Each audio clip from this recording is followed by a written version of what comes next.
Mesdames et messieurs, bonsoir. Vous êtes les bienvenus dans ce journal dont voici le sommaire. Les provisoires du scrutin référendaire sont connus, plus de 91% de oui. La Guinée va se doter d'une nouvelle constitution. C'est une grande première. Ce vendredi, les mosquées étaient fermées aux fidèles. La prière hebdomadaire n'a pas eu lieu. La Guinée est en état d'urgence sanitaire. Et puis suite donc à l'application de l'état d'urgence sanitaire, la frontière de Kouré-Mali est effectivement fermée. Des patrouilles sont aussi effectuées sur les routes secondaires débouchant sur le Mali.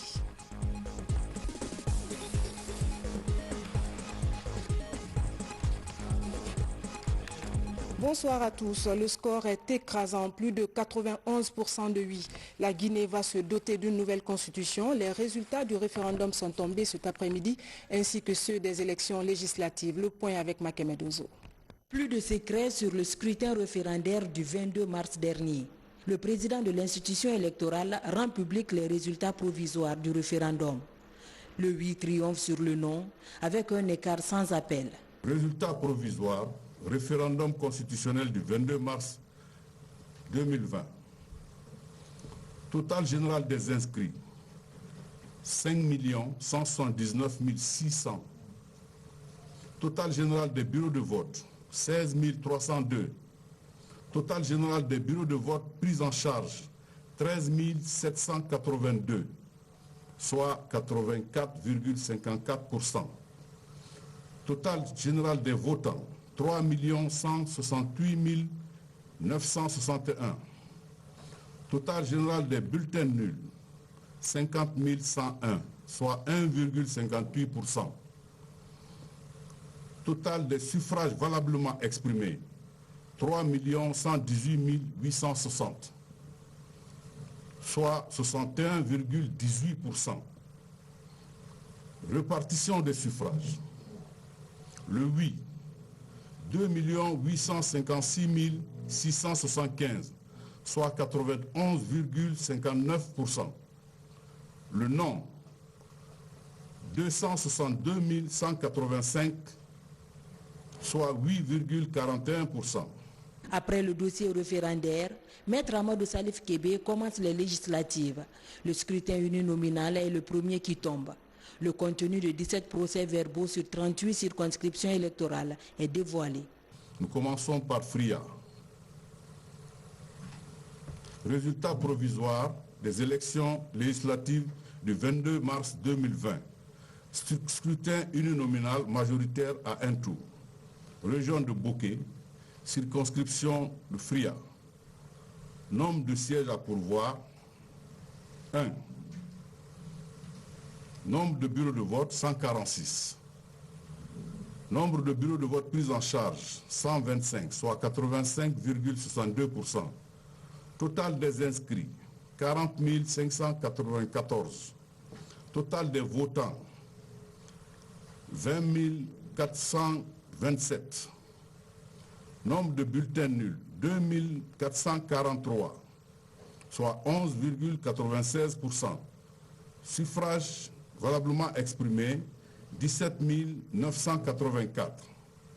Taux de participation, 50,32%. Suffrage obtenu, Souri Kamara, PDND, 1333 voix, soit 7,41%. Almami Amara Kamara, MPDG, 2248, soit 12,50%. Mohamed Gassim Bangoura, RPG Arc-en-Ciel, 14 403, soit 80,9%. Total, 17 984, soit 100% des votants. La compilation et le traitement des derniers résultats provisoires se poursuivent à la Commission électorale nationale indépendante. Vous suivrez dès après ce journal la suite de la proclamation des résultats provisoires du référendum constitutionnel par la CENI. C'est une grande première en Guinée. Ce vendredi, la prière ne s'est pas tenue dans les mosquées. Les lieux de culte sont fermés jusqu'à nouvel ordre. La décision a été annoncée hier pour freiner la propagation du coronavirus en Guinée. Reportage Fatimatou Diallo.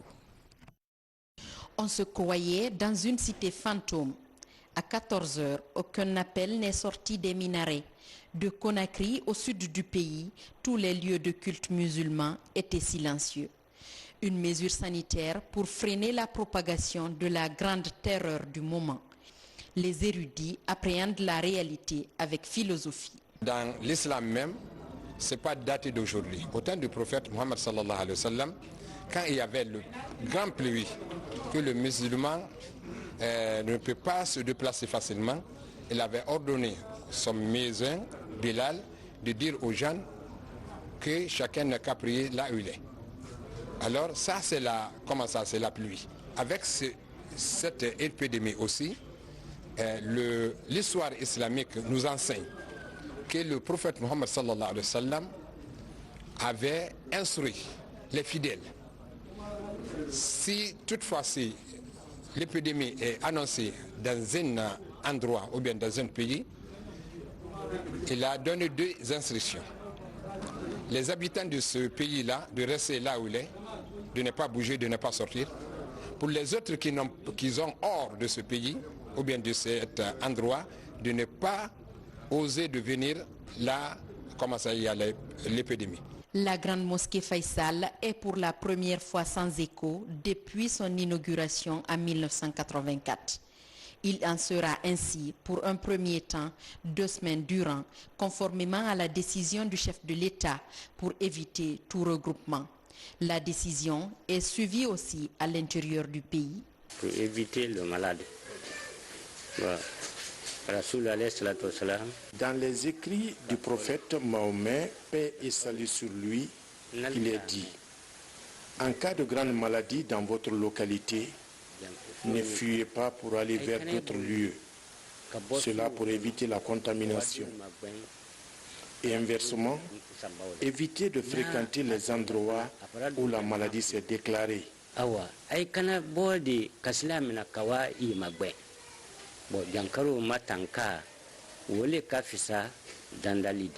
Difficile de changer les habitudes. À 13 h, 7 fidèles étaient sur le chemin de la mosquée, un réflexe jugulé par l'urgence sanitaire. Mais le grand nombre de fidèles est resté à la maison ou au lieu de travail pour accomplir en solitaire la prière du vendredi.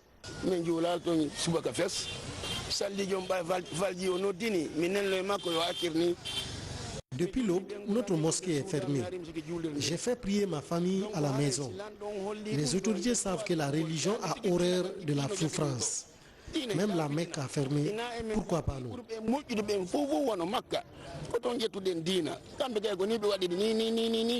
Cette période de restriction est à mettre à profit pour plus de retraites religieuses à travers des incantations et prières, conseille l'imam de l'Abbé. Koton nawnare nden heɓata ka ƴaɓora haray kanko président de la république on holli yo en fermu juulirɗe ɗen. Nous le savons tous, partout où il y a un monde si important, la contamination de cette maladie est favorable. Donc, la décision du président de la République de fermer toutes les mosquées pour une période de 2 semaines est salutaire.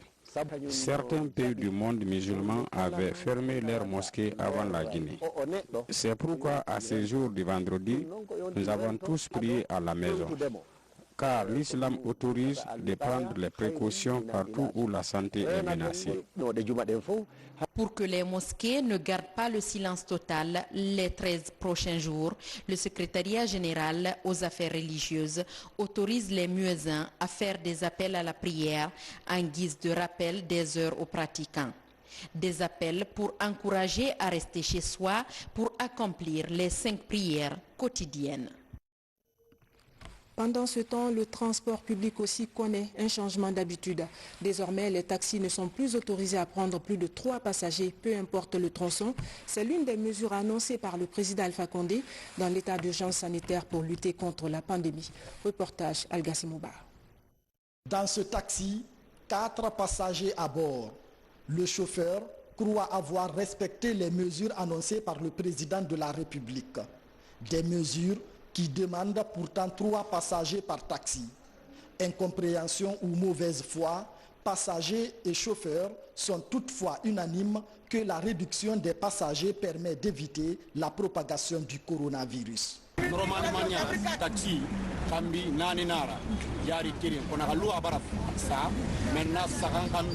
Dans les conditions normales, les passagers doivent être au nombre de 4.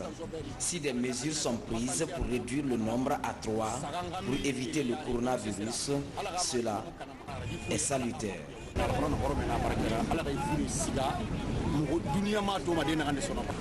Une seule personne peut contaminer plusieurs individus.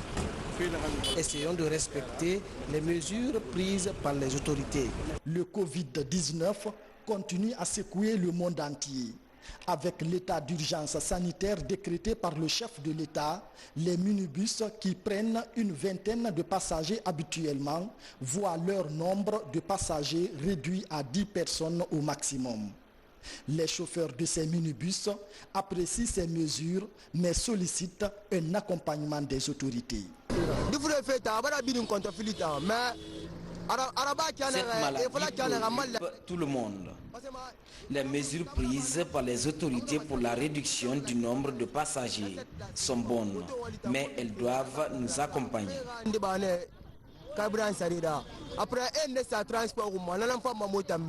Ces mesures prises par le président de la République interviennent au moment où le nombre de cas confirmés de coronavirus ne cesse d'accroître dans le pays. Justement, Zéro Corée, cette décision est saluée par les transporteurs routiers. Ils estiment que la mesure présidentielle va permettre de sauver des vies. Un espoir qui renaît de ce côté, comme nous le montrent ces images de l'ancien Kamisoko, notre correspondant basé dans la région. L'adresse à la nation du président de la République intime de réduire le nombre de passagers dans les véhicules de transport commun. Cette annonce entraîne de nouvelles mesures dans la tarification des prix de transport. Tôt ce matin, l'Union syndicale des transporteurs routiers de la région forestière a tenu un conseil extraordinaire à cet effet. On a habitué à prendre dans les minibus 18 personnes, mais comme le président a donné le décret de prendre 10 personnes, on demande un délai de faire 13 personnes. On a divisé les 5 personnes qu'on a levées sur les 18 personnes, on a multiplié ça pour mettre sur le transport des 13 personnes pour que les gens puissent voyager. Certes, il y a eu augmentation des prix de transport, mais certains passagers pensent tout de même que cela vaut le coup. Pour Veke Diabati, tout le monde doit se sacrifier afin de pouvoir vaincre cette pandémie.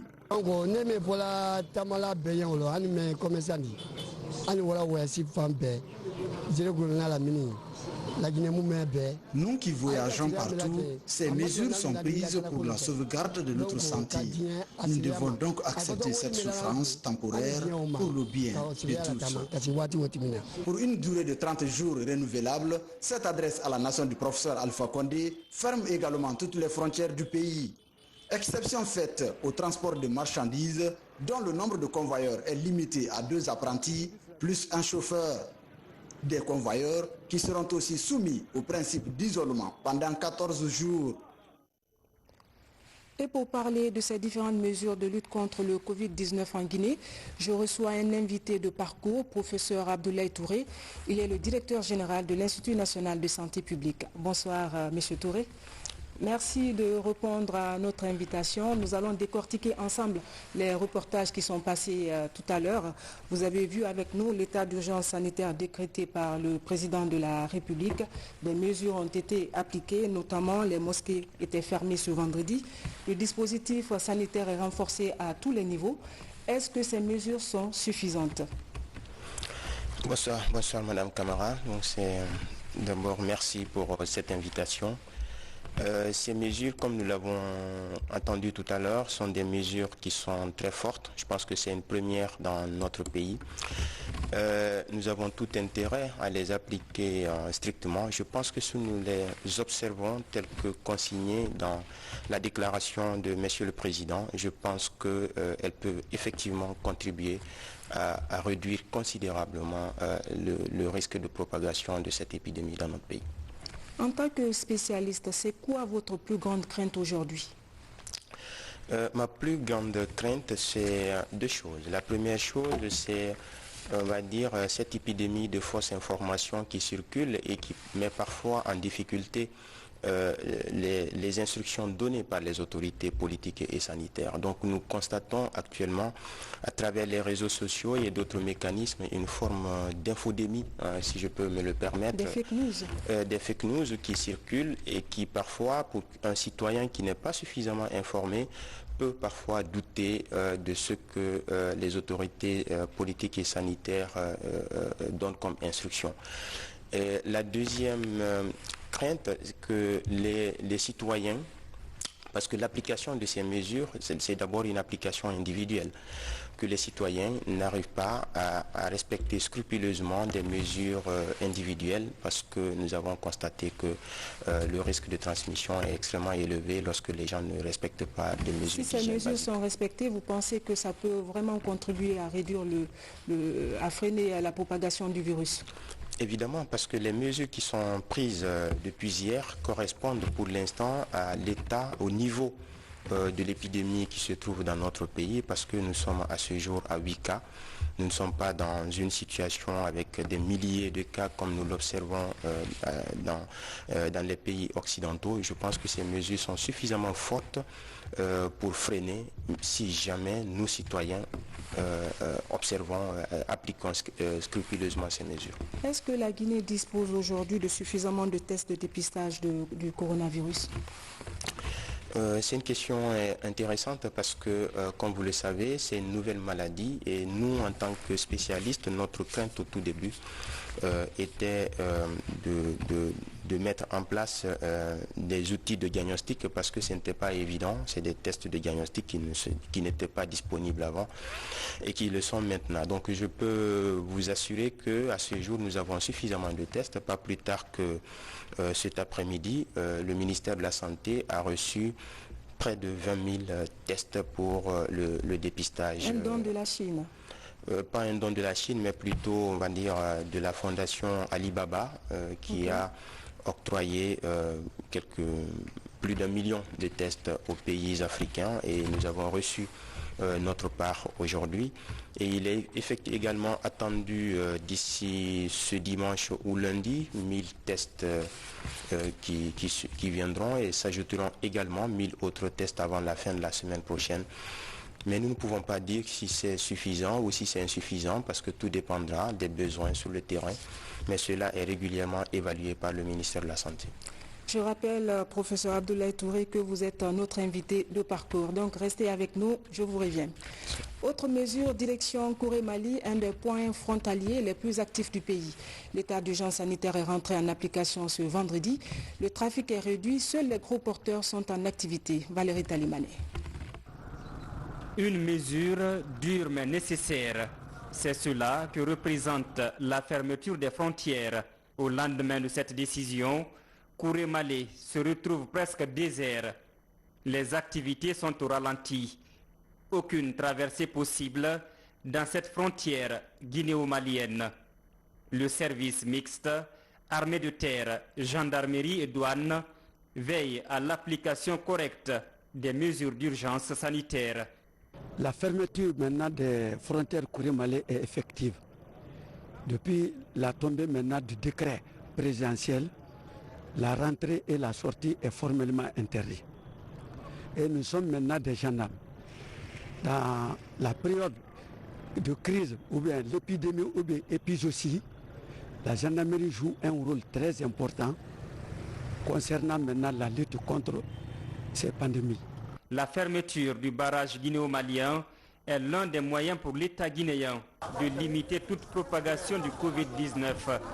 À la frontière, plusieurs voyageurs en provenance de la République sœur du Mali ont été les premières victimes. Vraiment, nous, on est surpris pour fermer les frontières là. Parce que nous, on est quitté à Mali, on n'est pas rentré à côté Guinée, l'air est fini. Il était minuit. On a quitté Bamako, on n'est pas rentré en Guinée. Le menu sera. Maintenant, on veut rentrer, ils disent c'est impossible. Autre disposition appliquée déjà à la frontière de Kouré-Mali, c'est le contrôle des camions et véhicules transportant des denrées de première nécessité. Le respect du nombre de convoyeurs et le suivi sanitaire sont des éléments inviolables. C'est à partir de 0 heures, on a commencé à fermer la frontière. Maintenant, de là-bas, quand les camions, le gros camion qui viennent avec les marchandises, quand ils viennent, on les laisse avec 2 apprentis et un chauffeur, ça fait 3. Donc arrivé là-bas, ils vont suivre le reste de sanitaire là-bas. Mais en ce qui concerne Kankan, Sigiri, quand les passagers viennent, quand les marchandises viennent, on appelle à Sigiri, on a déjà en contact avec eux et Kankan, on appelle dit tel camion doit aller tout de suite avec 3 à bord, un chauffeur et 2 apprentis. Quand ils viennent là-bas, et aussi ils vont les contrôler et les mettre en quarantaine pour 14 jours. Même dynamisme au poste de contrôle de migration de Kourémalé. Ici, tous les usagers sont soumis aux mesures préventives. Des équipes de patrouille sont composées au niveau des issues secondaires, comme Nafadji et Niagasoula, pour empêcher la sortie frauduleuse des citoyens qui tenteraient d'échapper au contrôle effectué à la barrière. Ici, à d'autres postes de contrôle, comme a été dit par son Excellence, de maintenir les dispositifs, les kits sanitaires, on a tout mis en place et on surveille les gens, on oblige les gens à se laver les mains et à prendre les températures. Ceux qui quittent les camions qui viennent avec les convoyeurs, on les débarque, on les demande, ils fournissent leurs renseignements et ils nous disent les numéros des parents qui sont à l'intérieur. On appelle d'abord les parents là pour se rassurer réellement que ce dernier nous a donné un vrai numéro, pas un faux numéro. Avec cette batterie de mesures prises par le chef de l'État, les Guinéens sont de nouveau interpellés au strict respect des mesures préventives dont le but est de minimiser l'évolution de cette pandémie dans notre pays. Pour harmoniser la lutte contre le Covid-19, des journalistes suivent une formation sur la prévention et la réduction de la chaîne de propagation. Ils devront être outillés en éléments de langage pour aider la population à mieux respecter les mesures barrières. Reportage Karno Maroufba. Le coronavirus se propage vite. En Guinée, l'Organisation mondiale de la santé tente de mettre à contribution les hommes de médias pour freiner la propagation de cette pandémie. D'où cette rencontre d'échange sur les modes de transmission, de prévention de symptômes de la maladie avec ces journalistes de service public. Ceux qui nous suivent depuis qu'on parle de cette pandémie témoigneront que la RTG n'est pas du tout en reste dans l'information et dans la sensibilisation de nos populations. Puisque au fil de toutes nos éditions d'information et de nos émissions, spécifiques, notamment dans le domaine de la santé, nous participons à travers ces émissions-là, nous participons largement à la campagne aujourd'hui de lutte contre le coronavirus. Donc à ce niveau déjà, nous sommes préparés et nous avons effectivement un plan de travail qui prévoit non seulement la continuation de ces émissions, mais notre participation aussi à tout autre programme qui nous solliciterait, tel que ce que nous sommes en train à présent de vivre. Au nombre d'une vingtaine de participants, ces hommes de médias auront pour mission de véhiculer des messages de sensibilisation dans les différentes langues nationales du pays. L'opération va s'étendre sur 20 radios rurales avec une coordination de la radio nationale. Une synergie qui donne espoir aux acteurs engagés dans le combat contre cette pandémie en Guinée. Dans une situation de pandémie telle que nous la vivons aujourd'hui, la communication a un rôle très important et c'est un élément clé de toutes les stratégies de riposte contre les épidémies et surtout contre la pandémie de Covid-19. En fait, la communication sur les risques consiste à donner des informations en temps réel aux populations pour qu'elles prennent conscience de l'ampleur du danger qui est là et afin de les amener à avoir des comportements dans le cadre de la prévention contre cette maladie. Le seul médicament qui a été validé par l'OMS, d'abord en premier lieu, c'est la communication visant le changement de comportement. Donc quand je vois qu'il y a une initiative déjà de lancer par synergie des radios qui sont très écoutées dans notre pays, les radios communautaires et les radios nationales, Nous pensons que ceci doit être très très encouragé pour que le message du chef de l'État passé le soir du 26 soit respecté par notre population. La seconde phase de cette opération d'échange concernera les journalistes des médias privés.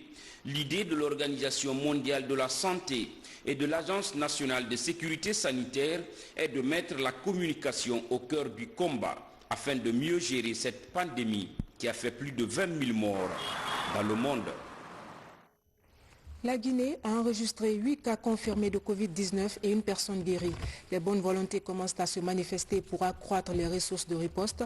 L'institution bancaire UBA offre 960 millions de nos francs pour aider l'Agence nationale de sécurité sanitaire dans la prise en charge des malades et la prévention.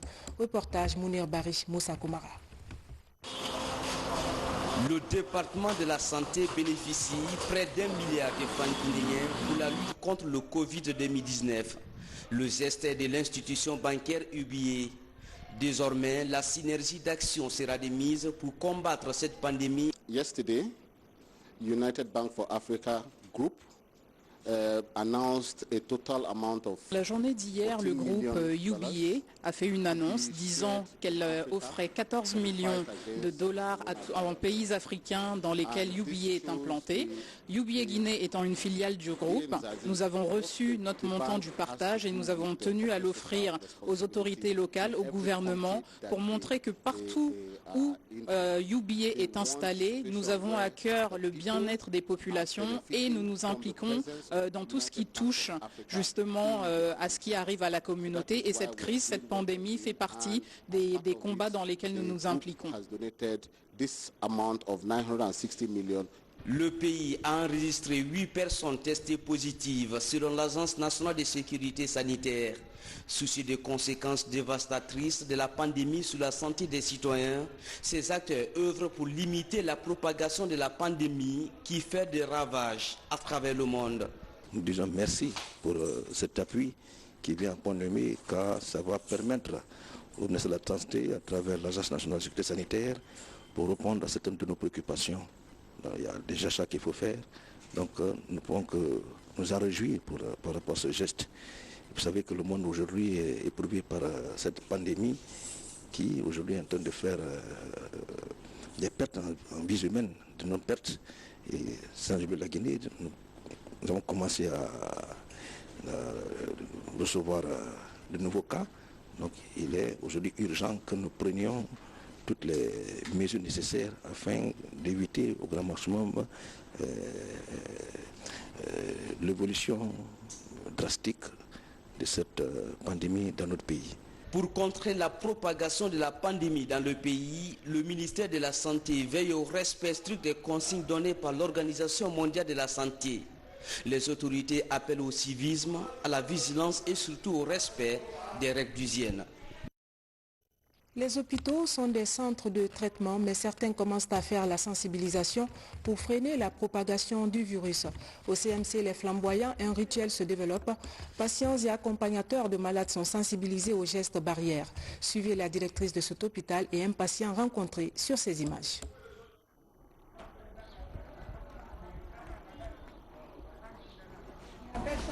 Tous les matins, avant de commencer les consultations, quand nous finissons le staff, nous réunissons les malades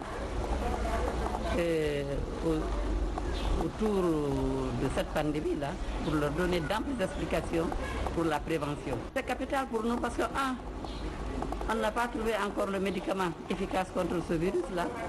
2, notre pays encore, on n'a pas enregistré assez de cas. Mais les seuls cas que nous avons enregistrés, on ne voudrait pas que ça augmente.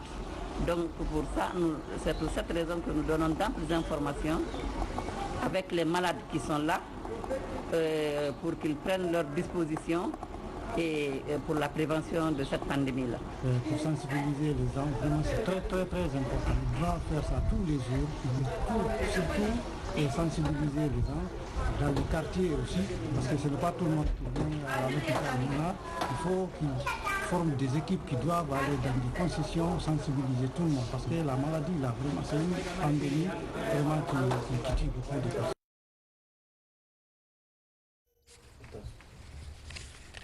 Je reviens vers mon invité de parcours, professeur Abdoulaye Touré. Il est le directeur général de l'Institut national de santé publique. Monsieur Touré, vous avez suivi avec nous les différents reportages. On a compris que si nous respectons les mesures d'hygiène, la chaîne de propagation peut être brisée. Oui, c'est bien cela. Comme vous l'avez si bien mentionné dans le reportage, les éléments de sensibilisation, s'il est bien noté, ont porté essentiellement sur le respect des règles d'hygiène. Et c'est ce qui est extrêmement important parce que les données scientifiques montrent à ce jour que 85% des cas de transmission sont des transmissions manuportées, autrement dit, ça se transmet à travers la main. Donc l'observation, effectivement, de ces mesures d'hygiène, aussi bien au sein de la collectivité qu'au sein des hôpitaux, constitue un moyen extrêmement efficace pour briser la chaîne de transmission.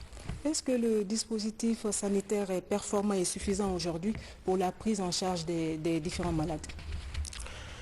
Ce qui est sûr, c'est que nous sommes mieux outillés et prêts aujourd'hui pour faire face à une épidémie qu'avant l'épidémie d'Ebola. Maintenant, suffisant, il faut relativiser parce que personne, à ce jour, ne peut prédire le nombre de patients que nous pourrions avoir. Mais l'autre chose qui peut rassurer, c'est que au moins 80 à 85% des patients, des gens qui attrapent cette maladie, ne développent pas des formes sévères, ni des complications d'ailleurs. Autrement dit, dans l'immense majorité des cas, c'est une infection banale, mais effectivement qui doit être suivie au cas où il y avait d'autres pathologies sous-jacentes. Mais nous devons plutôt nous orienter vers les structures de soins qui pourront prendre en charge ces situations. Et maintenant, pour le reste des cas où il peut y avoir des situations de réanimation, l'État est en train de mettre les bouchées doubles pour renforcer notre capacité d'accueil des patients qui pourraient être dans une situation extrêmement compliquée. On a entendu le transfert des malades vers le CHU d'Onka. Est-ce que de nouveaux sites aussi seront ouverts? Oui, de nouveaux sites seront ouverts progressivement. Pour l'instant, nous sommes à Conakry, l'épidémie à Conakry. Effectivement, le service de maladies infectieuses et tropicales de l'hôpital national d'Onka va accueillir très bientôt les patients. Et comme vous le savez, dans chaque hôpital préfectoral ou dans chaque préfecture, en tout cas en Guinée, nous avons des centres de traitement épidémiologique qu'on appelle des CTP, qui pourront être aménagés et renforcés pour accueillir des gens selon l'évolution de l'épidémie. Mais nous espérons bien que nous n'en arriverons pas là. Restez avec nous, professeur Touré, le temps de dérouler la dernière partie du journal. On retourne à Zéro-Corée où les autorités sanitaires annoncent de nouvelles mesures pour renforcer le dispositif de prévention. Une campagne de sensibilisation est en cours pour demander aux citoyens de respecter l'état d'urgence sanitaire afin de se protéger et de protéger leurs familles. Reportage Mohamed Saloupaï. Concertation entre autorités administratives, bailleurs de fonds et personnel sanitaire de la Guinée forestière. Objectif, débattre des moyens d'application du plan opérationnel régional de lutte contre le coronavirus. Nous avons établi ce plan de riposte sur 6 axes pour riposter contre le Covid-19 et ce plan de riposte intègre les activités de riposte. Il fallait présenter à tous les partenaires évoluant dans la région pour pouvoir connaître leur positionnement par rapport au financement. L'idée était de pouvoir regarder de commun accord avec l'ensemble des acteurs de la région quelle est l'analyse de la situation épidémiologique globale au niveau du pays, mais aussi quel est le dispositif que nous allons mettre en place au niveau de la région de Zéro-Corée afin d'adresser de manière anticipative la question de la réponse au Covid-19. Au cours de cette rencontre, plusieurs points ont été débattus, notamment les axes prioritaires et le budget prévisionnel. Les activités du plan opérationnel régional envisagées par la Direction régionale de la santé et ses partenaires sont coordonnés par le gouverneur de région. Nous voulons être en adéquation avec le décret du président de la République qui dit qu'on est dans l'état d'urgence pour la riposte de Covid-19. C'est ce qu'on veut mettre en application maintenant dans la région. Et aujourd'hui, les gens sont maintenant dans une structure et le travail va commencer et tout le monde saura que ce virus-là doit être éradiqué, doit être jeté hors de notre région. Pour l'instant, plus de 3 milliards de francs guinéens sont à mobiliser pour soutenir le plan de surveillance, la prévention et le contrôle d'éventuels cas d'infection. 19 points d'entrée sont identifiés dans la région administrative de Zérékoré, ce pour circonscrire le Covid-19. La Fondation Professeur Alpha Condé pour la paix et le développement apporte aussi sa part de contribution.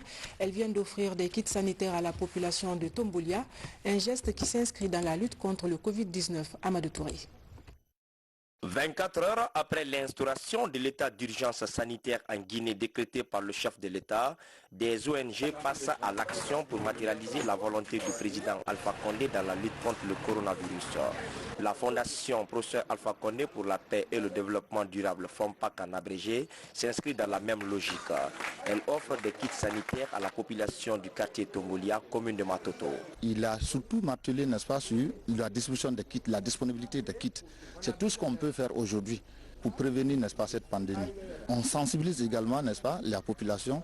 Si la pandémie, n'est-ce pas, s'est propagée, c'est parce que l'information n'a pas passé et il y a une certaine négligence. La Guinée est en train de se battre, sensibiliser la population. Si la Fondation prend cette initiative, nous ne ferons que saluer et l'accompagner. Les marchés, centres de santé, cliniques, lieux de culte et des PA sont les cibles de la Fondation FOMPAC pour sensibiliser sur les méfaits du coronavirus et ses modes de prévention. Cet appui aux autorités du quartier Tombolia les réconforte dans leur position de lutte contre le Covid-19. Dans les recommandations de ANSS, en premier lieu, c'est le lavage des mains dans les recommandations. Or, en respectant ces recommandations, cela nous aiderait à booster cette pandémie en dehors de notre pays. La Fondation Professeur Alpha Condé pour la paix et le développement durable FOMPAC est une jeune ONG qui vise à accompagner toutes les actions de développement du chef de l'État. Dans son souci de lutte contre le coronavirus, elle compte faire le même geste pour d'autres quartiers de la capitale dans les jours à venir et de l'intérieur du pays très prochainement. Et pour boucler ce journal, je reviens vers mon invité de parcours, Monsieur Professeur Touré. Est-ce que, en matière de recherche thérapeutique, qu'est-ce qui est envisagé à l'Institut national de santé publique pour lutter contre le coronavirus? Merci pour la question. Peut-être, avant de parler des remèdes, je peux vous dire globalement ce qui se fait sur ces questions à l'Institut national de santé publique.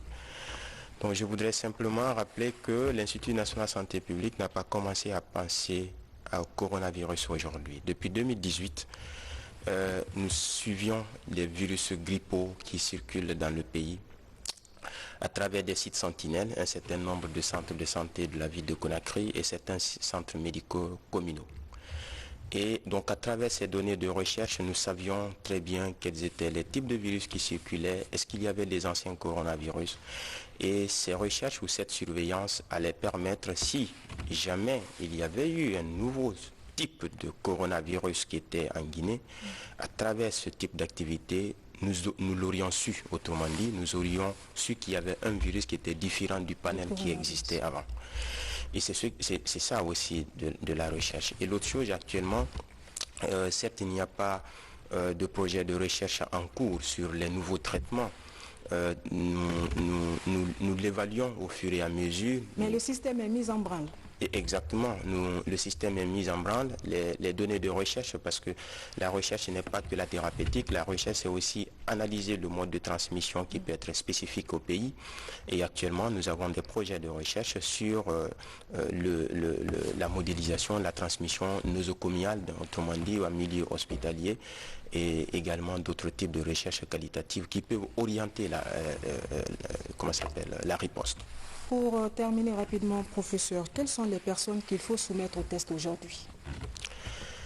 Les personnes qui doivent être soumises au test sont prioritairement des personnes qui sont venues d'un pays où il y a eu des cas. Parce que nous savons qu'avant la fermeture des frontières par une mesure qui a été diffusée sur votre antenne, il y avait certains concitoyens qui étaient revenus des pays où il y a des cas. Nous invitons ces personnes aujourd'hui à se présenter au CTP de Nongo qui pourra éventuellement les recevoir et les orienter vers l'Institut national de santé publique où nous pourrons faire le dépistage. Le deuxième type de personnes qui doivent bénéficier de ce test, ce sont les personnes qui ont été en contact avec les vrais malades ou alors des gens qui ont des symptômes avérés, et ces personnes peuvent bénéficier du dépistage. D'accord. Merci, professeur. Je rappelle que j'avais un invité de parcours, professeur Abdoulaye Touré. Il est le directeur général de l'Institut national de santé publique. Voilà, mesdames et messieurs, c'est la fin de cette édition. Merci à vous tous de l'avoir suivi. Le programme continue sur le www.rtgcoloma.info. Prenez soin de vous, bonsoir et à demain.